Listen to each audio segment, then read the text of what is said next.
Resource Center is a very special place, and we're very broad in what we do. So our two core areas of service are programs and services for the LGBTQ community, and then for people living with HIV, low to moderate income folks in an 8-county area in North Texas.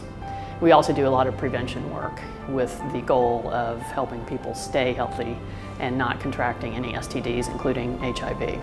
We don't ask people when they come into our building what their sexual orientation is. They are served. So we certainly serve people across all spectrums of life. For folks living with HIV, we provide a food pantry, a hot meal program, case managers, and we have a dental clinic as well, serving all their health needs. I started as a client myself and then became a volunteer, and I found a passion for it. Having lost several friends and partners in the past, I felt like I had to give back some way. Then I became part of the team, and now I'm managing the administration programs. For the lunch program, we serve about 600 clients a week. Got it? The food pantry, we're serving about 750 clients a week. All the clients that we serve, that we help, are HIV positive. Jesuit has been serving here at the Resource Center for approximately 23 years. Typically, here at the Resource Center on Wednesdays, we have 8 students, and each student is here for 3 hours, and that's throughout the entire school year. Overall, you're probably looking at somewhere around 500 hours a year. For LGBTQ community and programs, we've got a community center for people to gather.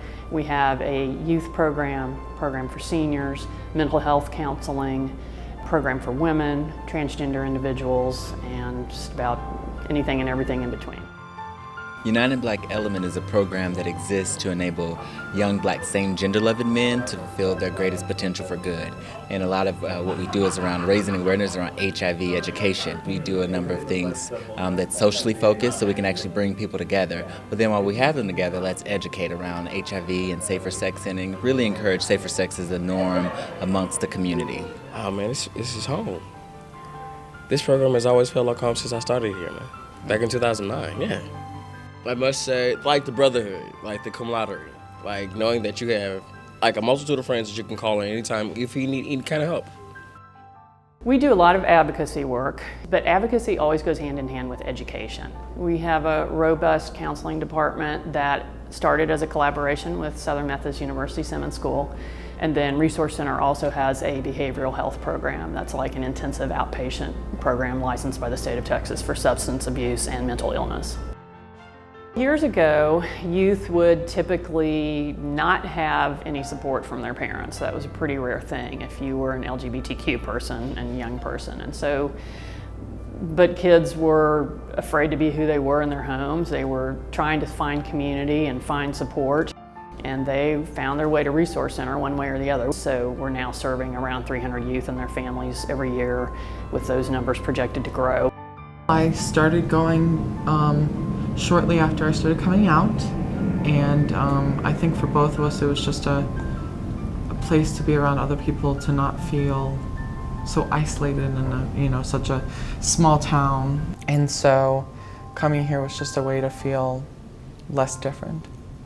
And at the time, the minimum age range was 14, now it's 12, but we anxiously waited a 14th birthday so we could come. And it was really the first place where, there was a welcome feeling, it was safe, it was fun, and she was able to make relationships with other kids that lasted throughout the week to get her through. I'm alive. I'm alive because of Youth First.